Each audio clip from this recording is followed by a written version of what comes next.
Don't forget to subscribe to this channel and hit the notification bell. The third company we're looking at today is British Airways for, I guess, obvious reasons, Brooke. Yes, so British Airways pilots are going on strike, which has forced the airline to cancel almost 100% of its services today and tomorrow. That's more than 1,600 arrivals and departures. The stock fell as much as 3.1% at one point. Now it's come back a little bit, down a little bit less than 1%.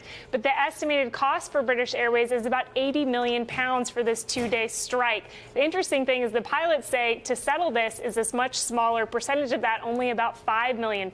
David.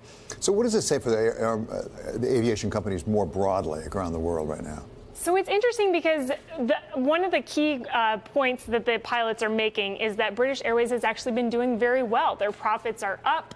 They've seen, rising returns on invested capital, and the pilots say, hey, we want a piece of this success. They were willing to take a wage cut during the financial crisis when the airline was struggling to sort of help keep things afloat, and now that British Airways is doing better, they want their wages to go up as well. So it's sort of the price of success in some ways that you're seeing airlines become more disciplined on the cost front, which in turn has led to rising profits, better returns for shareholders, but pilots want some of that.